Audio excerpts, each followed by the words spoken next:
We have lots to discuss in today's video, including some trade talk around a handful of teams, especially Canadian teams tonight, looking at Montreal, Vancouver, and Calgary, as well as the Tampa Bay Lightning. We have another update on the Shea Pinto contract extension talks with the Ottawa Senators. We have more news from the NHL waiver wire, including 3 new players on waivers. We have a change in goalie coach with the New York Islanders, all kinds of injury updates. And one of the things we're going to talk about with the Canadians as well is the futures of Mike Matheson and Patrik Laine.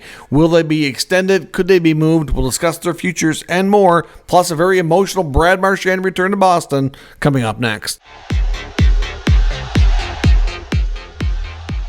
So welcome back to another video here at Top Shelf Hockey. As I mentioned, we have plenty of NHL news and some rumors to take a look at here tonight. Some trade talk we'll get into a little bit later, but all kinds of other news here today around the NHL. We do have an active waiver wire situation today with 3 new players on waivers that could be claimed by other teams, which we'll find out tomorrow afternoon if that's the case or if they've been cleared and can be reassigned to their minor league affiliates. We have goaltender Phoenix Copley of the Los Angeles Kings. Now, he's been on waivers a couple of times this year. Of course, he was claimed earlier by the Lightning and then traded back to the Kings afterwards. So they basically had a situation where they kind of needed some insurance. Copley went over and then obviously get traded back to LA, and now he's on waivers so they can get him to where they want him to be in their AHL team. But there are teams out there that it wouldn't shock me if they made a claim and he's on the move again. We'll see. I mean, I kind of half wonder about the Senators. We know they haven't been thrilled with the start of Linus Ullmark, and we know that Levi Merilainen hasn't fared much better. He's been sent down to the minors. They brought up Mads Søgaard. Wouldn't be terrible for them to have a little bit more of an experienced backup that might be able to give them some good starts. Not saying for sure it'll happen, but it wouldn't be shocking either. So we'll see if they do. New York Islanders have Mark Gatcomb on waivers, and then the Utah Mammoth have Andrew Agozzino on waivers. So we'll find out tomorrow the status of those 3 players and if they're staying with their organizations or if they've been picked up by another team. Surprising move as well came after the last game here for the New York Islanders. They changed their goaltending coach. So longtime goalie coach Piero Greco was relieved of his duties. Now, to me, it's not completely shocking. Of course, he was a leftover from the old regime. So, with obviously Matthew Darche in control here now, he's slowly going to change things. But to me, it's just really odd timing. Not sure why they wouldn't have done this before the season started. I don't really think anything's really happened in the early part of the season that I'm aware of, at least, to suggest that this was a developing situation. So I don't know. But Greco, did a lot of good things. He helped turn Robin Lehner into the Vezina conversation when his time with the Islanders was, helped turn his career around. He was really good for Varlamov. He's been good for Sorokin as well. He was there the day Sorokin arrived. And, the goalie coach that's replacing him, Sergei Naumovs, he's Ilya Sorokin's old goalie coach from the KHL. So there's a lot of familiarity there. They had brought him in. He started with Bridgeport, and now he moves up. So, again, I think this is largely about Sorokin. But, Greco did a lot of good things for Sorokin earlier in his career. So, obviously, like I said, it's not shocking news. It's just the timing is just really odd. But the Islanders have a new goaltender coach effective today. The other piece of Islanders news that we heard today as well is that forward Pierre Engvall, who has not played this season because of off-season injuries, is now going to be requiring ankle surgery and is expected to most likely miss the rest of the season. We know that Engvall's contract has not aged well. He ended up on waivers last year. Obviously wasn't really working out there, but looks like he's most likely going to end up missing the entire season. Still a decent amount of term left on that contract as well, after signing a 7-year deal. Cheaper money, but still, I think that's one that Lou will hopefully regret signing during his time there. Update on Ottawa Senators captain Brady Tkachuk, who spoke to the media today for the first time since having surgery on his thumb, did confirm that the ligament was a full tear that he had to have repaired on his thumb, and that he's already had to, obviously the surgery's done, we know, and he's been back for a follow-up appointment, and everything is looking really good. So that part is done. He says he's able to start skating right away since, obviously the has nothing to do with his legs, feet, or anything like that, so he can keep the conditioning up, which would be good. And then he said he won't be able to shoot a puck for about 3 weeks. Now, the timeline we were given was, by the team was around 6 to 8 weeks. He's already at, what is he at, like a week and a half or whatever it is. It's been a week or so since he's been out. So, looking at 3 weeks out from now, if he can start shooting pucks, that's about a month. Maybe a week or two after that. Maybe he gets back closer to the 6-week mark. It's hard to say. If he gets back closer to the 6 mark than the 8 mark, that would be good for the Senators. You're probably looking at a difference of about, 7, 8 games, 6, 7 games at least, depending on the schedule. I'll have to look ahead and see what they have on the docket. But, yeah, it's good news for them. He was in good spirits, and obviously good to hear that he's going to be starting skating and that well on the road to recovery.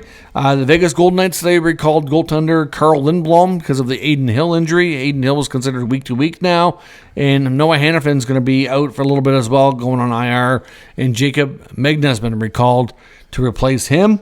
2025 first-round pick of the Nashville Predators, Brady Martin, who made the team at a training camp, only played 3 games. He started off on the top line, then he worked his way down lower in the lineup, then he was a healthy scratch, and then now he's going back to junior. So the Brady Martin early season experiment, they've decided it's best for him to go back to the OHL. So after 3 games, so that will not burn a year off his contract. And he'll go back and hopefully can dominate and play a big role in junior, maybe get to the World Junior Tournament as well, and see how he does at making the Predators next year. The Sharks today also sent back defenseman Luca Cagnati to the American Hockey League. The Bruins have placed Jordan Harris on injured reserve and recalled Michael Callahan. The Sabres, Josh Dunes, has been returned to the AHL. Toronto defenseman Chris Tanev was injured in last night's game and looks like he's going to miss time, but we don't have a definitive timeline on what he's dealing with there. So we'll see. Also another update, which isn't much of one, but a lot of reporters after the last Leaf game here and after today, we're talking to head coach Craig Berube asking for some updates on goaltender Joseph Woll, who we know before the season started ended up taking a leave of absence from the team for an indeterminate period of time. And at this point, there's still no updates. We still don't know how long he may be out or when he may come back or anything. Reporters asked, has he been skating? Is he doing anything? And Ruby's answer was the same for all questions, saying he's back when he's back. That's it. No further update. So that's his wait and see on that front. New Jersey, Cody Glass is out of tonight's game due to injury. Seamus Casey has been activated and sent down to the American Hockey League to get some games in. We'll see when he can be recalled and get an opportunity to play at the NHL, which I suspect will happen at some point. But for now, he needs to go down and kind of get things going. Stefan Nason's also been activated and was supposed to be in the lineup tonight as well. And in Tampa, they've recalled Dominic James. So another recall there in Tampa. They get some banged up players as well. Now, as I mentioned, we had the Brad Marchand return to Boston last night. Now, of course, this could have happened last season, but of course he was injured, so it didn't.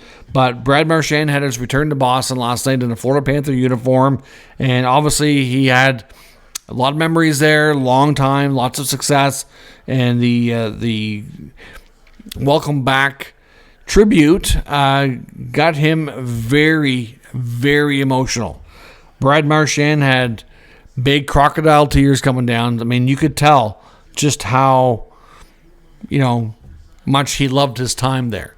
If it wasn't that fond of it, he wouldn't be so emotional. But, we had heard the night like he got to spend some time with old teammates like Bergeron and Chara and others that they got together for a dinner the night before. Obviously get to play, get to see a lot of, people in the arena and like just the staff and everybody. So I think it's based on what Brad Marchand's had to say in his interviews and everything. I think it's fair to say that we can definitively now that he never wanted to leave. There's no doubt. He was even asked during an interview, I think it was with TNT, that, do you have any regrets about how things went down or how things played out or anything of that nature? And he said, maybe some regrets, but ultimately he's very happy with how it played out in the sense that he's got to make memories with his family. Obviously very different stage of his life when he won the Stanley Cup in 2011. So they'll be able to experience last year's playoffs, get a Stanley Cup, with, wife and children, everybody in the picture, and, just kind of go through that again was, memories and an experience that was unbelievable, and very, very thankful for that.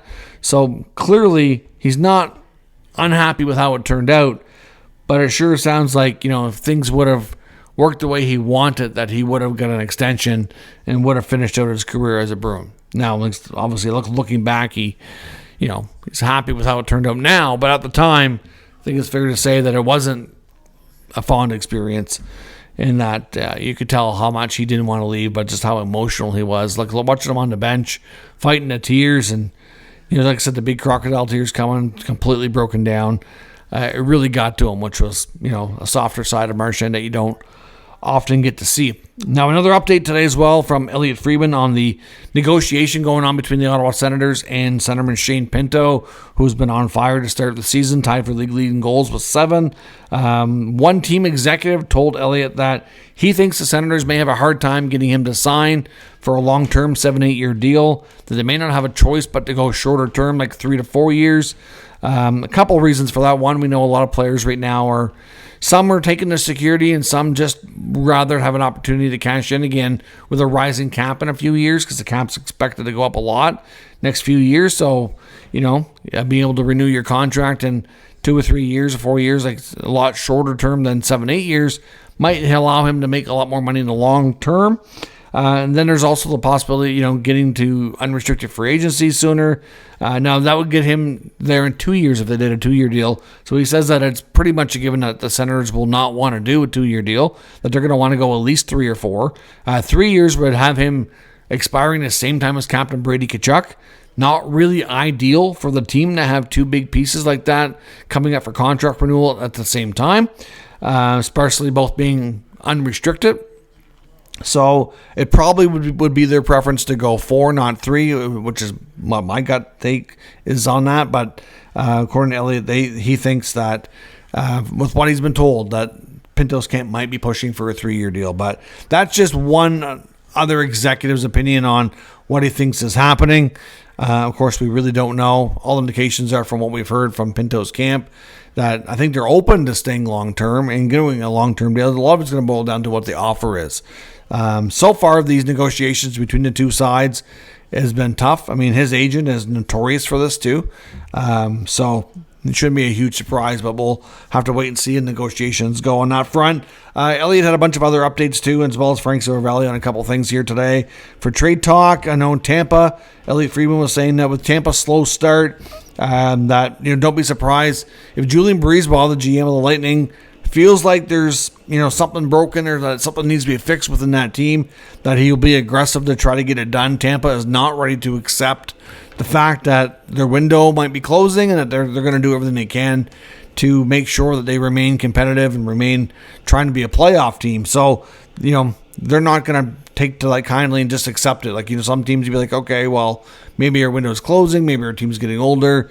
They're going to want to keep trying to extend things. So he expects them to, likely make a move of some sort if the GM really feels they need it to make the team get things turned around. I'm wondering if one of the main assets that they would have that a good trade might be top prospect Sam O'Reilly, who of course they got from Edmonton in the Isaac Howard trade.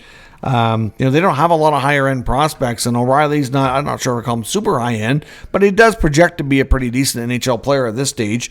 So, we'll be interested to see if he ends up getting traded again before he ever makes his NHL debut. Currently playing with the London Knights and developing into a pretty good two-way prospect by the looks of things. Another update from Frank Seravalli on the Vancouver Canucks. We've heard a lot about the center position and the lack of depth and then the injuries to guys like Hedl, which could be very long-term. Kind of put a more of an urgent need on this. And some of the names that Frank Seravalli mentions that the Canucks could be looking at include a variety of players, but as we've said before, there's not a lot of really higher end centers expected at this point in the season to be available. That could change later in the year. So we'll see what happens. But for right now, a lot of the guys that they can get at are going to be normally slotted for like a 3-4, maybe even be like a 5, and which would be you're not in the lineup all the time. But guys to watch are some names in San Jose, including former Canuck Adam Gaudette, who's had a decent start with the Sharks, had a good year with the Sens last year. Could he make his way back? Alex Wenberg, also with the Sharks. Ryan Poehling, who's there now as well. Jean-Gabriel Pageau's name came up as an option out of the Islanders organization. Is in the final year of his contract. And then you've got even a guy like Kevin Hayes out of Pittsburgh. So those are the names that Sarah Valley has mentioned that could be Canuck targets. Like I said, not a lot of super high-end talent that's believed to be available right now. As the season goes along, that's probably going to change a bit, but not a ton of options at the time being. Elliot Friedman also talks about the Calgary Flames and their slow start, wondering if it might come down to the fact that they have to consider maybe moving Nazem Kadri. I mean, the Flames, they don't have to do anything, but really, you have to think guys like Kadri, Huberdeau, Coleman, like these veteran guys. Rasmus Anderson, we know, is a guy that's very likely to get traded. He's in the final year of his deal. Not sure it makes a ton of sense for Calgary to re-sign him, especially for the contract that he's going to want. If this team is going to bottom out and be even worse than last year, it doesn't make a lot of sense to keep some of these guys around. It'd be more likely that you'd see a move. And he mentions Nazem Kadri, mainly because he thinks that the Flames could get a really big haul for him. He's got a lot of experience, a lot of offensive capabilities. He's got a Stanley Cup on his resume. The demand for him, should he be a player that the Flames are willing to trade, could prove to be a really good return for this team. It's something that they might have no choice but to consider. I know Kadri does have some control as well, so obviously he may have to be involved in the decision-making process, but we had heard last year that Kadri wasn't completely opposed to being traded. But, given his contract and the fact that he does have some say and all that he wasn't going just anywhere. So if it was have to go to a team that he's comfortable with and that he thinks he can win a Stanley Cup with, like there was some talk that, if the Avalanche could make it work to go back there, he might consider that. He really enjoyed his time with the Avs. There were some that thought he would entertain a reunion with the Leafs, although I'm not completely sold on that, but could it happen? Maybe. I know there's some talk about Montreal even being a potential option. Like, we know that they may have a move up their sleeve later in the year for a number 2 center, depending on how things work out with Kirby Dach or how things play out here, right? So obviously, a guy like Kadri would generate a big return, and if the Flames are taking a step back, it just, Friedman might be right. It just might make a ton of sense for them to consider this. And if the return is going to be that good, maybe they should do it. Let me know what you think, if that's something they should do. A couple notes on Montreal. Dave Pagnotta, the fourthperiod.com, says that the Habs are weighing options for contract extensions with a couple of veteran players, including Mike Matheson on the back end and Patrick Laine on the forward group. It heard about Matheson's and contract extension talks here recently, dating back to the preseason during training camp. It's believed that Matheson, according to Pagnotta, is looking for a $67 million deal. Probably not a long-term, but not a short-term, probably like a mid-range contract. He's probably looking for, 4 or 5 years. He's at the stage of his career that it could be a case where it's his last, decent-sized deal, and that it could take him to either the end of his career or at least very near the end of his career. So it seems like Montreal is interested in extending Matheson. It just really boils down to if they can come to terms or not. The belief is that if they can't, it's probably, as long as they're playing well, and right now they are, as long as that keeps up and they're in the mix for playoffs, that it's unlikely that they would trade him, that they would kind of take their chances, taking this into the early part of next offseason and seeing if they can still work out something at that point for an extension or not, or maybe he walks, but unlikely to trade him during a season when they would be in the mix, if that's what happens. Now, when it comes to Patrick Laine, the belief is, according to Dave Pagnotta, that they're very much, there's some interest in extending Laine, but it's pretty much in wait and see mode.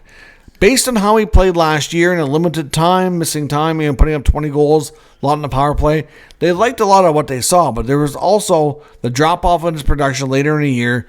Wasn't really that effective in the playoffs, and this year has definitely had a slower start of the year. Now he's battling an injury. Laine is still out, and apparently right now the injury he's dealing with is his lower body. He's off to see another doctor, second doctor, to get a second opinion. So we're not quite clear the timeline he's dealing with on that front. But yeah, they're a little bit gun shy to re-sign Laine. It's not like they're not interested; they are, but they kind of need to see more production, and they need to see a more consistent role for him, making sure that he does fit longer term. I've expressed concerns myself that I'm not sure that he does. They have a lot of weapons that they can put on their power play. Between Suzuki, Caulfield, Slavkovsky, you've got Dobson, you've got Hudson. Even having Dobson and Hudson, it could impact each other for the opportunities that each gets, right? So, to add another guy like Laine, and I haven't even mentioned, Newhook and some of these other guys, Gallagher, other guys who can play on the power play. So, I'm not really sure that he's a must sign. I mean, I know he was, drafted really highly, had a lot of potential, and he was great at putting the puck in the net last year on the power play. But, with the addition of Demidov this year for on a full-time basis, and with what they've got coming up through the pipeline as well, I just don't know. I mean, if they can get him on a cheap enough contract for a short term, maybe they do it. But makes sense. I agree with the approach here. Pagano says that they're pretty much wait and see mode. If he can produce and play well and kind of show that I've got a consistent role here and I'm going to be part of the fix to help get this team to the next level, then they'll do it. Otherwise, I think there's still some reservations there. So we'll have to wait and see how things go for him this year. I think a decision can be made later in the year before they get to that. So we'll see what happens. Let me know your thoughts on all today's news and rumors in the comments. We'll discuss further. If you're new to the channel, make sure you subscribe and stick around. We'll keep you up to date with all the news, rumors, and analysis of all 32 NHL teams. Thanks for watching. I'll catch you next time.